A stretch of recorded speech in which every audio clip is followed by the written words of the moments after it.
ವಾಹಿನಿಗೆ ಸ್ವಾಗತ. ಉಜಿರೆಯ ಜನಾರ್ದನ ಸ್ವಾಮಿ ದೇವಸ್ಥಾನದ ಬ್ರಹ್ಮ ಕಲಶ ಮಹೋತ್ಸವದ 3ನೇ ದಿನದಲ್ಲಿ ಭಕ್ತಾದಿಗಳ ಜನಸಾಗರ. ಇದೀಗ ನಮ್ಮ ಜನಾರ್ದನ ಸ್ವಾಮಿ ದೇವಸ್ಥಾನದ ಪರಾಂಗಣಕ್ಕೆ ಮಂಗಳೂರಿನಿಂದ ಬ್ರಹ್ಮರಥ ಮತ್ತು ಪುಷ್ಪರಥದ ಆಗಮನವಾಗಿದೆ. ಅತ್ಯಂತ ವಿಜೃಂಭಣೆಯಿಂದ ವೈಭವದಿಂದ ಒಂದು ಸುಂದರವಾದ ಮೆರವಣಿಗೆಯಲ್ಲಿ ಈ ರಥದ ಆಗಮನ ನಮ್ಮ ಜನಾರ್ದನ ಸ್ವಾಮಿ ದೇವಸ್ಥಾನದ ಪರಾಂಗಣಕ್ಕೆ ಆಗ್ತಾ ಇದೆ. ಹಾಗೆ ನಾವು ನೋಡ್ಬೋದು ಸುತ್ತಮುತ್ತಲೂ ಕೂಡ ಎಲ್ಲ ನಮ್ಮ ಸಮಸ್ತ ಉಜಿರೆ ಗ್ರಾಮ ಮತ್ತು ಸುತ್ತಮುತ್ತಲಿನ ಗ್ರಾಮದಿಂದ ಸಾವಿರ ಲೆಕ್ಕದಲ್ಲಿ ಭಕ್ತಾದಿಗಳ ಜನ ಸಾಗರ ಸೇರಿದು ಈ ಸಂಭ್ರಮಕ್ಕೆ ಸಾಕ್ಷಿ ಆಗ್ತಾ ಇದ್ದಾರೆ. ಇದೀಗ ನಮ್ಮ ಜನಾರ್ದನ ಸ್ವಾಮಿ ದೇವಸ್ಥಾನದ ಪರಾಂಗಣದಲ್ಲಿ ಬ್ರಹ್ಮರಥ ಮತ್ತು ಪುಷ್ಪರಥದ ಮೆರವಣಿಗೆ ಆಗಮಿಸಿದೆ. ಅತ್ಯಂತ ವಿಜೃಂಭಣೆಯಿಂದ ವೈಭವದಿಂದ ನಮ್ಮ ಜನಾರ್ದನ ಸ್ವಾಮಿಯ ಸಾನ್ನಿಧ್ಯದಲ್ಲಿ ಭಕ್ತಾಭಿಮಾನಿಗಳೆಲ್ಲರೂ ಸೇರಿ ನಮ್ಮ ಈ ಒಂದು ಬ್ರಹ್ಮರಥ ಮತ್ತು ಪುಷ್ಪರಥವನ್ನ ಆಹ್ವಾನ ಮಾಡ್ಕೊಳ್ತಾ ಇದ್ದಾರೆ. ನೋಡ್ಬೋದು ಇಲ್ಲಿಯ ಒಂದು ಭಕ್ತಿ ಭಾವ ಸಂಭ್ರಮ ಯಾವ ಒಂದು ರೀತಿಯಲ್ಲಿ ನೆರವೇರ್ತಾ ಇದೆ ಅಂತ ಹೇಳಿ ಒಂದು ಜಾತ್ರೆಯ ಸಂಭ್ರಮ ಇಲ್ಲಿ ಮೂಡಿ ಬಂದಿದೆ. ಸಾಂಪ್ರದಾಯಿಕ ಶೈಲಿಯಲ್ಲಿ ನಮ್ಮ ಈ ಒಂದು ರಥದ ಆಹ್ವಾನವನ್ನ ನಾವು ನೋಡ್ಬೋದು. ಮಹಿಳಾ ಮಣಿಯರು ಕಲಶ ಹಿಡಿಯುವುದರ ಮೂಲಕ ಒಂದು ಇಲ್ಲಿ ಸ್ವಾಗತವನ್ನ ಮಾಡ್ತಾ ಇದ್ದಾರೆ ನಮ್ಮ ರಥವನ್ನ. ಸರ್, ಉಜಿರೆಯ ಸಂಧ್ಯಾ ಟ್ರೇಡರ್ಸ್ ನ ಮಾಲೀಕರಾಗಿರುವಂತಹ ಶ್ರೀಯುತ ರಾಜೇಶ್ ಪೈ ಅವರು ನಮ್ಮೊಂದಿಗಿದ್ದಾರೆ. ಇವತ್ತು ಜನಾರ್ದನ ಸ್ವಾಮಿಯ ಪರಾಂಗಣಕ್ಕೆ ರಥದ ಆಗಮನವಾಗ್ತದೆ, ಏನ್ ಅನ್ಸ್ತಾ ಇದೆ? ಇಂಥ ಅದ್ಭುತವನ್ನು ನನ್ನ ಲೈಫಲ್ಲಿ ನಾನು ನೋಡ್ಲಿಲ್ಲ. ಒಂದು ಡಿಫ್ರೆಂಟ್ ಅಂತ ಹೇಳ್ಬೋದು, ಎಲ್ಲ ಭಕ್ತಾದಿಗಳ ಜಾತ್ರೆ ಅಂತ ಹೇಳ್ಬೋದು. ಭಗವಂತ 2 ಮಾನಿಯರ ಕೈಯಲ್ಲಿ ಸೇವೆಯನ್ನು ತಗೊಂಡಿದ್ದಾನೆ. ಇವತ್ತು ಆ 2 ರಥಗಳು ಬರ್ತಾ ಇದೆ. ಭಗವಂತ ರಥದಲ್ಲಿ ಕೂತ್ಕೊಂಡು ಖುಷಿಯಲ್ಲಿ ಹೋಗ್ತಾನೆ ಅಂತ ಹೇಳಿಕ್ಕೆ ಭಾವಿಸ್ತೇನೆ. ಜನಾರ್ದನದ ಜಾತ್ರೆನ ಅಥವಾ ಜನರ ಜಾತ್ರೆನ ಅಂತ ಗೊತ್ತಾಗ್ತಾ ಇಲ್ಲ. ಭಕ್ತಾಭಿಮಾನಿಗಳು ಅಷ್ಟು ಸಂಖ್ಯೆಯಲ್ಲಿ ಸೇರಿ ಇಲ್ಲಿ ಸಂಭ್ರಮವನ್ನು ಆಚರಿಸ್ತಾ ಇದ್ದಾರೆ. ಏನ್ ಅನ್ಸ್ತಾ ಇದೆ ಈ ಸಂಖ್ಯೆಯನ್ನು ನೋಡಿ? ಅದ್ಭುತ. ಜನಾರ್ದನನಿಗೆ ಜನತಾ ಜನಾರ್ದನನ ಸೇವೆಗಳಿದೆ, ಎಲ್ಲ ಭಕ್ತರ ಸಮೂಹವೇ ಇದೆ ಅಂತ ಭಾವಿಸ್ತೇನೆ. ಇದೀಗ ಹಲವಾರು ತಿಂಗಳಿಂದ ತಮ್ಮ ಸೇವೆಯನ್ನ ಸಲ್ಲಿಸುತ್ತಿರುವಂತಹ ಶ್ರೀಯುತ ರವೀಂದ್ರ ಶೆಟ್ಟಿ ಅವರು ನಮ್ಮೊಂದಿಗಿದ್ದಾರೆ. ಬಹಳ ನಿರೀಕ್ಷೆ ನಮ್ಮ ಬ್ರಹ್ಮರಥ ಮತ್ತು ಪುಷ್ಪರಥ ಬರ್ತಾ ಇದೆ. ಎದೆ ತುಂಬಿ ಕಣ್ಣು ತುಂಬಿ ಬರ್ತಾ ಇದೆ. ನಮ್ಮ ವಿಜಯ ಗೋಪುರ ಯಾವ ರೀತಿಯಲ್ಲಿ ಇವತ್ತು ಇಷ್ಟೊಂದು ಎತ್ತರಕ್ಕೆ ಬೆಳೆದಿದೆ, ಅದೇ ರೀತಿ ಬ್ರಹ್ಮರಥ ಮತ್ತು ಪುಷ್ಪರಥ ನೋಡಿ ನಮ್ಮ ಆನಂದ ಭಾಷಣ ಬಿಡ್ತಾ ಇದೆ. ನಿಜವಾಗ್ಲೂ ನಾವು ಉಜಿರೆ ಜನತೆ ಧನ್ಯರು ಧನ್ಯರು ಧನ್ಯರು. ಇದೀಗ ನಮ್ಮ ಇಡೀ ಉಜಿರೆಯ ಸಂಭ್ರಮಕ್ಕೆ ಕಾರಣ ಅಂತ ಹೇಳಿದ್ರೆ ಇಲ್ಲಿ ಬ್ರಹ್ಮರಥದ ಆಗಮನವಾಗ್ತಾ ಇದೆ. ಎಲ್ಲ ಭಕ್ತಾದಿಗಳು ಸೇರಿದ್ದಾರೆ. ಆ ರಥದ ಕೊಡುಗೆಯನ್ನ ನೀಡಿರುವಂತವರು ಅಮೆರಿಕದಲ್ಲಿ ನಿವಾಸಿಗಳಾಗಿರುವಂತಹ ಶ್ರೀಯುತ ಕಿರಣ್ ರಾವ್ ಅವರು. ಸರ್, ಇವತ್ತು ಜನಾರ್ದನ ಸ್ವಾಮಿಗೆ ನೀವು ಒಂದು ಬ್ರಹ್ಮರಥವನ್ನ ಕೊಡುಗೆಯಾಗಿ ಕೊಟ್ಟಿದ್ದೀರಾ, ಏನ್ ಅನಿಸ್ತಾ ಇದೆ? ತುಂಬಾ ಸಂತಸ ಆಗ್ತಾ ಇದೆ. ಬಹಳ ಒಂದು ಭಾವುಕವಾದಂತಹ ಸಮಯ. ಎಲ್ಲ ಉಜಿರೆಯ ಭಕ್ತ ವೃಂದಕ್ಕೆ ಅವರ ಕನಸು ನನಸಾಗಿದೆ. ಭಗವಂತ ಮಾಡಿದ್ದಾನೆ. ಎಲ್ಲ ಭಗವಂತ ಮಾಡಿರುವಂತ ನಾವು ಮಾಡಿದ್ದು ಯಾವುದೂ ಇಲ್ಲ.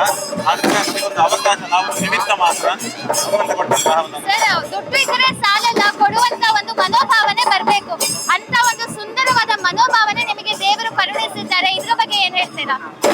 ದೇವರು ಪ್ರೇರಣೆ ಮಾಡಿದಂತೆ, ನಾವು ಯಾವ ಸಂಕಲ್ಪ ಅಲ್ಲ, ಪ್ರೇರಣೆ ಮಾಡಿದ್ದಾರೆ. ನಾವು ಭಗವಂತ ಕೊಟ್ಟದ್ದನ್ನ ಭಗವಂತನಿಗೆ ಅರ್ಪಿಸಿದ್ದೇವೆ. ಧನ್ಯವಾದಗಳು.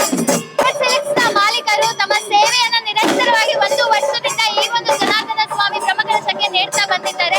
ಸರ್, ಇವತ್ತು ಇಲ್ಲಿ ಒಂದು ನಾವು ಕನಸು ನನಸಾಗಿದೆ ಅಂತ ಹೇಳಿದ್ರೆ ತಪ್ಪಾಗ್ಲಿಕ್ಕಿಲ್ಲ. ಜನರ ಭಕ್ತಾಭಿಮಾನಿಗಳ ಸಾಗರ ಇಲ್ಲಿ ಸೇರ್ಕೊಂಡು ಸಂಭ್ರಮವನ್ನ ಆಚರಿಸ್ತಾರೆ. ಏನ್ ಅನ್ಸ್ತಾ ಇದೆ ಸರ್?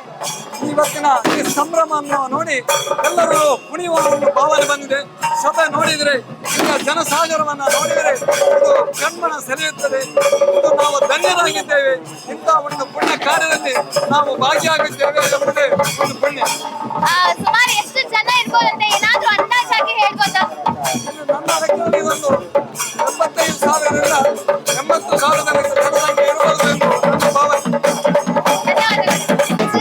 ಜನಾರ್ದನ ಸ್ವಾಮಿಯ ಈ ಒಂದು ಪರಾಂಗಣದಲ್ಲಿ ಅದ್ಭುತವೇ ನಡೀತಾ ಇದೆ. ಎಲ್ಲರೂ ಕೂಡ ಖುಷಿಯಿಂದ ಕುಣಿದು ಕುಪ್ಪಳಿಸುವಂತಹ ಒಂದು ದೃಶ್ಯವನ್ನ ನಾವು ನೋಡ್ಬೋದು. ಇಲ್ಲಿ ಯಾರೇ ಆಗ್ಲಿ ಎಲ್ಲರೂ ಕೂಡ ಅತ್ಯಂತ ಸಂಭ್ರಮದಿಂದ ಕುಣಿಯುತ್ತಾ ಇದ್ದಾರೆ.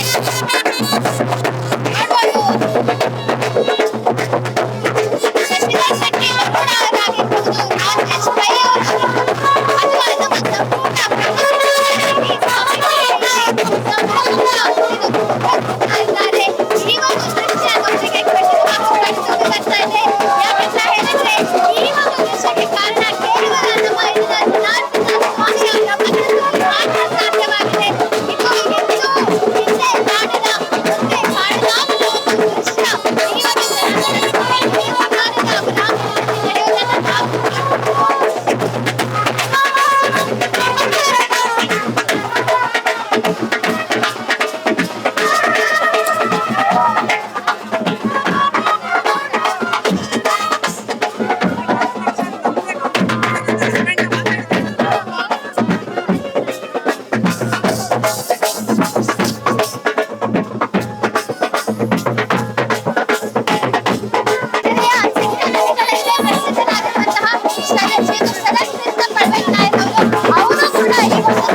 ಅಭಿಮಾನಿಗಳು ಸೇರಿರ್ತಾರೆ. ಏನ್ ಅನ್ಸ್ತಾ ಇದೆ ಈ ಒಂದು ದೃಶ್ಯ ತುಂಬಾ ನೋಡಿದಾಗ? ಖುಷಿ ಆಗ್ತದೆ. ಇದೊಂದು ಅದ್ಭುತ ಕ್ಷಣಗಳಲ್ಲಿ ಇದು ಒಂದು ನನ್ನ ಜೀವನದ ಅದ್ಭುತ ಕ್ಷಣ ಅಂತ ಹೇಳಿ ತಪ್ಪಾಗ್ಲಿಕ್ಕಿಲ್ಲ. ಯಾಕಂತ ಹೇಳಿದ್ರೆ ಇಂಥ ಒಂದು ಅಭೂತಪೂರ್ವ ಕ್ಷಣ ನಮ್ಮ ಜೀವನದಲ್ಲಿ ನೋಡ್ಲಿಕ್ಕೆ ಸಿಗ್ತದೆ ಅಂತ ಅನ್ಕೊಂಡಿರ್ಲಿಲ್ಲ. ಯಾಕಂದ್ರೆ ನಾವು ರಥ ಎಳೆಯುವುದು ಮಾತ್ರ ಗೊತ್ತಿತ್ತು ನಮ್ಗೆ. ನನ್ನ ಅಜ್ಜನ ಕಾಲದಲ್ಲಿ ಯಾರೋ ಮಾಡಿದ್ದು ಅಂತ ಹೇಳಿ ಕೇಳಿದ್ದೆ. ಆದ್ರೆ ಈಗ ನಮ್ಮ ಕಾಲದಲ್ಲಿ ರಥವನ್ನು ಒಂದು ಪ್ರಾರಂಭಿಸಿ ನೋಡುವಂತ ಅವಕಾಶ ನಮಗೆ ಸಿಕ್ಕಿರುವಂತ ನಮ್ಮ ಪುಣ್ಯ ಅಂತ ಹೇಳಿದ್ರೆ ತಪ್ಪಾಗ್ಲಿಕ್ಕಿಲ್ಲ. ಅತ್ಯಂತ ದೂರದಿಂದ ಈ ಒಂದು ವಿಶಾಲಕಾಯವಾದ ರಥವನ್ನ ತಗೊಂಡ್ ಬಂದಿದ್ದಾರೆ. ಇದ್ರ ಬಗ್ಗೆ ಏನ್ ಹೇಳ್ತೀರಿ? ತುಂಬಾ ಖುಷಿ ಆಗ್ತಾ ಇದೆ. ಯಾಕಂದ್ರೆ ಇದು ಹೆಚ್ಚಿನ ಅಂಶ ಒಂದು ನಮ್ಮ ಮಂಗಳೂರು ಕಡೆಯಿಂದ ಬಂದದ್ದು, ಮಂಗಳೂರು, ಇನ್ನೊಂದು ನಮ್ಮ ಉಡುಪಿಯಿಂದ ಬಂದಂತ ರಥ. ಇಂದು ಯಾರು ಇಂಥ ದೊಡ್ಡ ಅದ್ಭುತ ಪೂರ್ವ ಕೊಡುಗೆಯನ್ನು ದೇವಸ್ಥಾನಕ್ಕೆ ಕೊಟ್ಟಿದ್ದಾರೆ. ನಮ್ಗೆ ನಮ್ಮಂತ ಭಕ್ತರಿಗೆ ಒಂದು ನೋಡುವಂತ ಕೂಡ ಅವಕಾಶ ಸಿಕ್ಕಿದೆ. ಹಾಗೆ ಇಂಥ ಪುಣ್ಯ ಕಾರ್ಯದಲ್ಲಿ ಭಾಗವಹಿಸುವಂತ ಅವಕಾಶ ಸಿಕ್ಕಿದೆ. ತುಂಬಾ ಒಂದು ಖುಷಿಯ ವಿಚಾರ. ಧನ್ಯವಾದಗಳು. Thank you.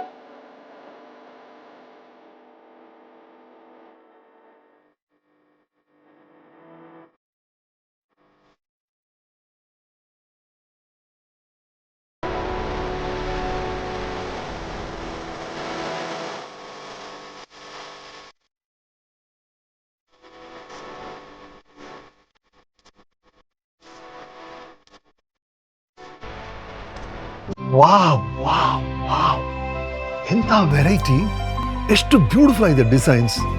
ಸದಾ ಸಂತೋಷಕ್ಕಾಗಿ ಬನ್ನಿ ಉಳಿಯಕ್ಕೆ.